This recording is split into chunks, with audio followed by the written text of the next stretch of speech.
Hello students, ईडियोमेट्री पे या gas analysis पे एक अच्छी प्रॉब्लम है भाई। इसमें ये बताया गया है कि 7.5 millilitre of hydrocarbon gas was exploded with excess of oxygen. Oxygen के साथ रिएक्शन करके कार्बन डाइऑक्साइड एंड वाटर बन गया, मतलब वो पूरा कंज्यूम हो गया हाइड्रोकार्बन, क्योंकि ऑक्सीजन सफिशेंट थी। तो जब तक उसने सारी हाइड्रोकार्बन को जला नहीं दिया तब तक चैन नहीं पड़ा, क्योंकि ऑक्सीजन सफिशेंट थी। तो बर्नट हो गई और बन गया कार्बन डाइऑक्साइड एंड पानी। अब और फिर जो वेपर बनी, वेपर जो बनी जब उसको ठंडा करा गया तो 15 मिलीलीटर वॉल्यूम कम हो गया। तो 15 मिलीलीटर जो वॉल्यूम कम हो गया वो एक्चुअल में वॉल्यूम किसका था? वो वॉल्यूम पानी का था, क्योंकि वो जो जब हाई टेम्परेचर है तो वो गैस अवस्था में थी, पानी वेपर था। तो जो वेपर था वो वेपर फिर पानी बन गया। तो पानी का वॉल्यूम नेग्लेजेबल, उसको नेगलेक्ट कर देते हैं, और जो वॉल्यूम जो कमी आई वो पूरा का पूरा उसी का मान लेते हैं वेपर कंप्लीट। तो जो है 15, ये समझो 15 लीटर वो जो पानी की जो गैस थी जिसको वेपर कहते हैं वो। अब इसका रिएक्शन लिखते हैं। तो इसने पूछा है और वेपर डेंसिटी उसकी जो दे रखी है हाइड्रोकार्बन की वो 14 दे रखी है। तो एक फार्मूला और आपको याद करना पड़ेगा कि मॉलिक्यूलर वेट बराबर 2 इंटू वेपर डेंसिटी। तो उस हाइड्रोकार्बन का जो मॉलिक्यूलर वेट है ये तो हमें पता लग गया वो 28 है। अब 28 में कितने कार्बन है कितने हाइड्रोजन है, तो इसे हिट एंड ट्रायल से भी कर सकते हैं। तो वैसे कार्बन ये 2 होंगे तो 24 आ जाएगा, और हाइड्रोजन 4 होंगे तो 2 का 24 आ जाएगा, 2 इंटू 12, और हाइड्रोजन 4 होंगे तो ये C2H4 होने की संभावना है। लेकिन इसको तरीके से कैसे करेंगे वो मैं आपको बताने जा रहा हूँ। CXHY जमा प्लस सफिशिएंट ऑक्सीजन मिला के बना दी कार्बन डाइऑक्साइड एंड वाटर। धुआं उड़ गया, पानी बन गया। अब इसके 7.5 ml से इसके 15 ml बने, इसका मतलब इसके जो मोल बने थे वो डबल बने उसके मोल। तो अगर इसके 7.5 मोल थे, मतलब रेशियो की बात है यहाँ 7.5, तो मोल का रेशियो 1:2 है, तो 7.5 मोल है, तो यहाँ पर 15 मोल। अब इसमें ये देखिए कि 15 मोल में हाइड्रोजन के जो है एटमों की संख्या बराबर कर दो। क्या बराबर कर दो? हाइड्रोजन। तो यहां से हाइड्रोजन के एटम कितने होंगे? हर एक मॉलिक्यूल में 22 है, तो 7.5 इंटू 22। वहां पर कितने होंगे? 15 मोल में 15 मोल में कितने होंगे? हर मोल में 2 हैं, तो 15 इंटू 2। तो हाइड्रोजन यहीं से निकल गई होगी पानी में, क्योंकि इसमें तो हाइड्रोजन है नहीं, तो कार्बन डाइऑक्साइड है, कार्बन डाइऑक्साइड कार्बन और ऑक्सीजन है, वहां पर हाइड्रोजन एंड ऑक्सीजन है।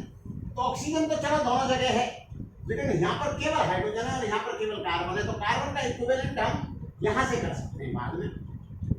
तो अब बाई का मान पता लग गया कि एक्चुअल में बाई 4 है, बाई 4 है। अब अपन देखते हैं कि ये CXHY का जो मॉलिक्यूलर वेट है वो 28 है। तो मान लिया जाए X कार्बन है, तो X कार्बन का वो जो है वेट हो जाएगा 12X। और अब हमें पता लग चुका है कि हाइड्रोजन 4 है, तो 4 इंटू 1 बराबर वेपर डेंसिटी अपने को 14 दे रखी थी। वेपर डेंसिटी का डबल होता है मॉलिक्यूलर वेट, तो 14 इंटू 2 बराबर 28 हो गया था। तो 28 आ गया, तो X का मान आ गया 2। तो ये अपन एक जो प्रोसीजर है प्रॉब्लम को कंसेप्ट समझने के लिए ये मैंने आपको बता दिया। वैसे तो हिट एंड ट्रायल से भी यहाँ से पता लग रहा था कि C2H4 है, तो C2H4 है। ये बहुत अच्छी प्रॉब्लम है ईडियोमेट्री पर, गैस एनालिसिस पर, कि कोई ऑर्गेनिक कंपाउंड है तो वो ऑक्सीजन के साथ रिएक्ट करके कार्बन डाइऑक्साइड, वाटर वेपर और नाइट्रोजन बनते हैं। ये सभी गैस हैं। तो इन दोनों का मिला के 9 वॉल्यूम है। तो 9 वॉल्यूम से ये कंप्लीट बर्न हो जाता है ऑर्गेनिक कंपाउंड। ऑर्गेनिक कंपाउंड जो है तो बर्न होने के बाद carbon dioxide, water vapour and nitrogen बनती है। तो इसमें क्या होंगे? कार्बन, हाइड्रोजन एंड नाइट्रोजन, क्योंकि नाइट्रोजन भी बनी है। उसने तो सिर्फ ये कहा था कि ये कोई ऑर्गेनिक कंपाउंड है और वो कंप्लीट बर्न हो जाता है। उसका 9 वॉल्यूम है, 9 वॉल्यूम कंप्लीट बर्न होकर के 4 वॉल्यूम कार्बन डाइऑक्साइड बनती है और 6 वॉल्यूम वाटर वेपर और 2 वॉल्यूम नाइट्रोजन बनती है। अब इसमें पूछा गया है कि उसमें ऑक्सीजन का कितना वॉल्यूम था, क्योंकि ऑक्सीजन भी नहीं बची और ये भी नहीं बचा, ये पूरी जल गई, पूरा बर्न हो गया ऑक्सीजन है, कार्बन डाइऑक्साइड, पानी और नाइट्रोजन।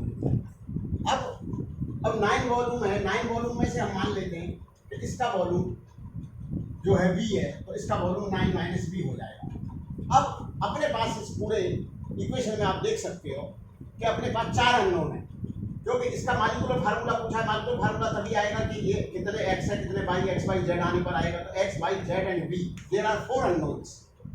अब ये सेम टेम्परेचर प्रेशर में दे रखे, तो जो वॉल्यूम के रेशियो है PV बराबर nRT आप लगाओगे, सेम टेम्परेचर एंड प्रेशर, तो PV बटे RT बराबर n होता है। तो आप तो सबके लिए कांस्टेंट है, प्रेशर टेम्परेचर भी सबके लिए सेम है, तो जो वॉल्यूम का रेशियो होता है वो n का रेशियो होता है, n proportional to v।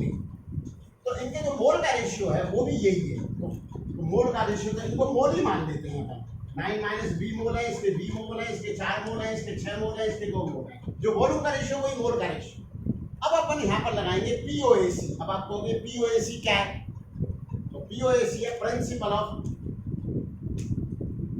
Atomic conservation, एटमों की संख्या को कंजर्व करो। तो बच्चे नहीं समझ पाते, बच्चे कभी कभी कहते हैं कि साहब दोनों तरफ अपन मोल्स को बराबर कर दें कि या अपन किसको बराबर कर दें। अरे भैया दोनों तरफ हर एक एटॉमिक कंजर्वेशन लगा दो, एटम उतने ही रहते हैं दूसरी साइड में, जबकि मोल्स तो बदल सकते हैं। अब मोल्स बदलने के लिए बहुत सारी एग्जाम्पल है, जैसे H2 + हाफ O2, तो यहाँ पर बन गया H2O, तो यहाँ पर कितने मोल गए, एक इसका मोल आधे मोल से रिएक्ट करके 1 मोल बनाता है, तो 1.5 मोल का 1 मोल बना। तो मोल बराबर होना जरूरी नहीं है दोनों साइड में। तो क्या बराबर है कि इंडिविजुअल जो एलिमेंट्स हैं उनके एटमों की संख्या। तो अब आप देखिए यहाँ पर V मोल थे, तो V मोल में यहाँ पर ऑक्सीजन के कितने एटम है, 2V। अब वहां पर ऑक्सीजन के मोल देख लीजिए, तो यहाँ पर 4 × 2, क्योंकि 4 मोल है, तो 4 मोल में कितने ऑक्सीजन के एटम होंगे, एक मोल में 2 है, तो 4 × 2, 4 × 2 8 हो गए। और यहाँ पर 6 मोल है, तो 6 × 1, क्योंकि पानी में एक है, एक एटम है, तो 6 × 1, तो एक फार्मूला ये लग गया, तो 2V। तो हम लगा रहे हैं ऑक्सीजन के एटमों का conservation, principle of atomic conservation for oxygen. तो फॉर ऑक्सीजन लगाया तो 2V बराबर आ गया 4 × 2 + 6 × 1, तो ये बराबर हो गया 40, तो V बराबर हो गया 7। तो कहने का मतलब है इसका 7 वॉल्यूम, 7, तो 7 मोल है इसके। तो अब इसको हटा करके मैं 7 और इसको 2 लिख देता हूँ, 9 - 7। अब ये भी 9 - V, तो ये जो है 2 और ये 7, ये वॉल्यूम के रेशियो थे, ये मोल्स के रेशियो हो गए। अब आप ये बात देखिए कि अब कंजर्वेशन ऑफ, आपने पहले लगाया था कंजर्वेशन ऑफ ऑक्सीजन, तो लगा चुके principle of atomic conservation for oxygen. अब फॉर कार्बन लगा दो, तो देखो कार्बन कहाँ पर है, यहाँ पर है कार्बन, और यहाँ पर भी एक जगह है, तो कार्बन के आ जाएंगे। तो यहाँ पर कार्बन के दो मोल में कितने एटम होंगे, 2 × X, और यहाँ क्या होंगे, मालिक्यू कह दो, मालिक्यू मोल उसी रेशियो में है, क्योंकि एक मोल में मालिक्यू कितने होते हैं, 6.02 × 10⁻23 मालिक्यू होते हैं। तो इन सबको मोल न कह के मालिक्यू बोल दो कि इसके 2 मालिक्यू में कितने एटम होंगे, 2X, और वहां पर कितने होंगे, इसके 4 मालिक्यू में 4, तो 2X बराबर 4 आ गया, तो 2X बराबर 4, तो X बराबर आ गया 2। तो ये बाद में काम आ जाएगा C2। अब हाइड्रोजन के इक्विवेलेंट करो। अब हाइड्रोजन देखो इसमें कहाँ पर है, यहाँ पर भी एक ही जगह है और वहां पर भी एक ही जगह है, हाइड्रोजन है एक ही जगह। ऑक्सीजन जरूर ऐसा था, तो यहाँ पर एक जगह थी, वहां पर 2 जगह थी। तो यहाँ पर हाइड्रोजन के 2 मोल है, तो या 2 मालिक्यू है, तो 2 मालिक्यू में एटम हो गए 2 बाई, 2 × बाई, तो यहाँ 2 लगेगा, यहाँ पर 2 × बाई, तो 2 बाई, और वहाँ पर जो हाइड्रोजन जो है वो है 6 × 2 12, 6 × 2 12 हो गया। 12 होने का मतलब 6 हो गया, पाई का मान 6 आ गया। अब आप जेड देखिए, नाइट्रोजन यहाँ पर एक जगह है, वहाँ पर भी एक ही जगह है। वहाँ पर कितनी है, यहाँ पर 2Z है, वहाँ पर 2Z है, और यहाँ पर भी 2Z है, क्योंकि यहाँ पर भी दो मालिक्यूल हैं और वहाँ पर भी 2 ही आया है रेशियो। तो फिर 2z बराबर 2 इंटू 2, तो z बराबर 2 आ गया, z बराबर 2। तो मॉलिक्यूलर फार्मूला हो गया, x का मान आया था, x का मान आया था 2, तो C2H6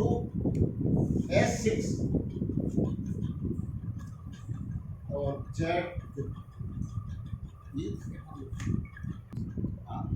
ये एक प्रॉब्लम है, काफी अच्छी प्रॉब्लम है। इसमें जो है एक कंपाउंड है S4N4, उसको हाई टेम्परेचर पर वो डिकम्पोजिशन हो गया, डिकम्पोजिशन हो गए N2 बन गया और सल्फर बन गया, और ये कह दिया कि उसका एक वॉल्यूम S4N4 कंप्लीट डिकम्पोज हो गया, कंप्लीट। तो 1 वॉल्यूम उसका जब जाता है तो वॉल्यूम बनता है 2.5 वॉल्यूम। तो अब अपन इसकी रिएक्शन लिखते हैं, तो जो 2.5 वॉल्यूम बना, तो इसने ये पूछा सल्फर का वो जो है मॉलिक्यूलर फार्मूला क्या है, मतलब कितने एटम सल्फर के मिलकर के एक मॉलिक्यूल बना रहे हैं सल्फर, ऐसा पूछा गया। वॉल्यूम कितने टाइम्स हो गया, 2.5 गुना, 2.5 टाइम्स। तो चलो अब हम पहले इसकी रिएक्शन लिखते हैं कि इसका एक मोल ले लो, एक मॉलिक्यूल ले लो, एक वॉल्यूम ले लो, सब एक ही बात है, क्योंकि रेशियो में सब समान है। और under the same conditions of temperature and pressure, जब वो डिकम्पोज हो रहा था और बाद में जो बने उसके टेम्परेचर, प्रेशर, इनिशियल और फाइनल सब सेम। तो जो वॉल्यूम का रेशियो है वही मोल का रेशियो, वही मॉलिक्यूल का रेशियो। तो यहाँ पर S4N4 जब एक मॉलिक्यूल जाता है तो यहाँ पर 2 मॉलिक्यूल नाइट्रोजन के बनेंगे, तो नाइट्रोजन का तो ये क्लियर कट N2 ही होता है। अब हमें ये नहीं पता कि इसके जो है ये क्या बने। तो यहाँ पर मान लिया जाए कि इसका एक वॉल्यूम और इसके 2 वॉल्यूम, या एक मॉलिक्यूल और इसके 2 मॉलिक्यूल, लेकिन इसके कुल 2.5 गुना हुआ है, तो यहाँ पर ये आधा मॉलिक्यूल बना होगा, आधा इंटू SX पूछ रहा है।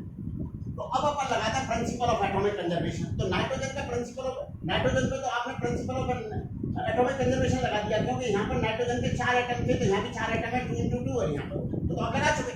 और यहाँ पर एक जाता है, एक इसका मॉलिक्यूल जाता है, तो यहाँ पर नाइट्रोजन के 2 मॉलिक्यूल जाते हैं, दो टाइम्स वॉल्यूम तो नाइट्रोजन की वजह से ही हो गया। तो मॉलिक्यूल जिस रेशियो में बढ़ जाएंगे उस रेशियो में वॉल्यूम बढ़ जाएगा, लेकिन वॉल्यूम बढ़ा है 2.5 गुना, तो 2 गुना तो वॉल्यूम इसी का ही है। और ये वॉल्यूम खत्म हो गया, क्योंकि ये तो डिकम्पोज हो गया, ये तो टूट गया है। ठीक है ना, ये तो टूट गया ना। तो ये 2 गुना वॉल्यूम इसका, तो इसका वॉल्यूम, इसके जो मॉलिक्यूल बने होंगे वो आधा मॉलिक्यूल बना होगा। तो अब हम सल्फर पे लगा देते हैं प्रिंसिपल ऑफ एटॉमिक कंजर्वेशन। तो यहाँ पर सल्फर के कितने एटम है, 1 इंटू 4।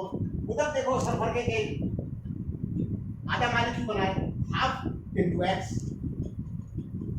x बटा 2 बराबर 4, तो x बराबर 8। वो जो सल्फर का जो फार्मूला है वो S8 है, S8। अगर मानो ये कहता है कि ये डिकम्पोज होकर के वॉल्यूम 2 टाइम्स बनाए और नाइट्रोजन और वो जो है सल्फर बनाए, तो सल्फर का मॉलिक्यूलर फार्मूला बताओ। तो इसमें दुगुना तो इसी में हो जाता है, इसका मतलब इसके 0 मॉलिक्यूल बने, 0। तो S, तो यहाँ पर अपने को क्या लगाना पड़ता है, X।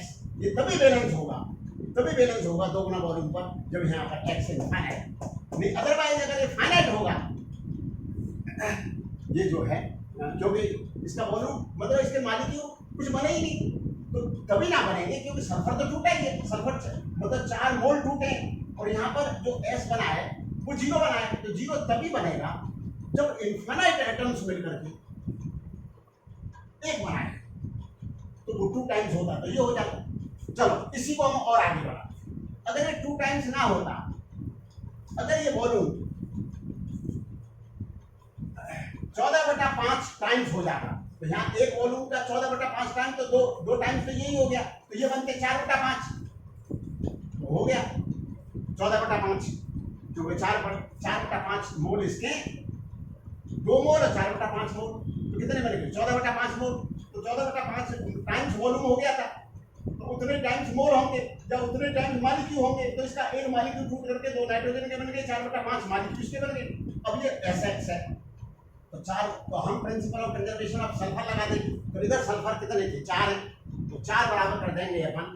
अब इस केस में 4 बराबर कर देंगे, 4/5 इंटू x, तो x बराबर 5 आ जाएगा। तो उसका जो है मॉलिक्यूलर फार्मूला सल्फर का S5 हो जाएगा। तो जिस तरह का प्रॉब्लम होगा वैसे ये सॉल्व हो जाएगा।